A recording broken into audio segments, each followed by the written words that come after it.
Que veut Paul Kagame? C'est l'une des grandes questions autour du conflit en cours dans l'est de la RDC. Le dirigeant rwandais dément être derrière les rebelles du M23, même si les experts de l'ONU notamment accusent le Rwanda de les soutenir. Pour les chercheurs et observateurs du conflit, une des principales volontés du Rwanda est de se défendre contre une haine des Tutsis, une idéologie qui serait de plus en plus répandue. Le régime de Kigali, c'est un régime sécuritaire. Et c'est un régime sécuritaire qui est basé uniquement sur un fondement clair, c'est que plus jamais le Rwanda ne connaît ce qu'ils ont connu en 1994. Pour Kigali, cette idéologie des FDLR est en train de se répandre dans les autres groupes armés.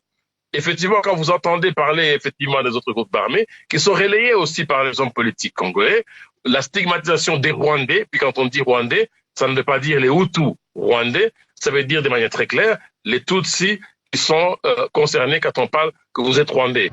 Pour Kigali, le combat serait donc d'abord identitaire. Ce chercheur se place dans l'argumentaire rwandais.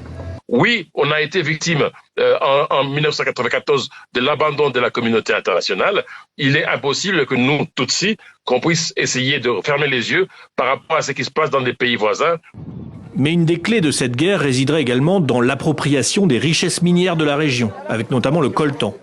Mais aussi et surtout la sécurisation des routes d'approvisionnement. La mine de Rubaya, ici illustrée par des images d'archives, est la plus grande de la région. Elle se situe à quelques kilomètres de Goma. Le M23 a revendiqué la prise de la région en avril 2024. Selon un groupe d'experts de l'ONU, au moins 120 tonnes par mois ont depuis été exportées vers le Rwanda. Cela représente un gain mensuel pour la coalition AFC M23 de 800 000 $ par mois.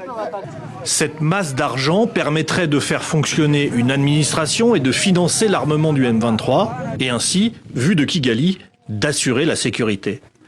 Le risque humanitaire, lui, est élevé dans la région, avec des populations en fuite et des habitants des villages dans l'impossibilité de continuer leurs activités, leur unique source de revenus quotidiens.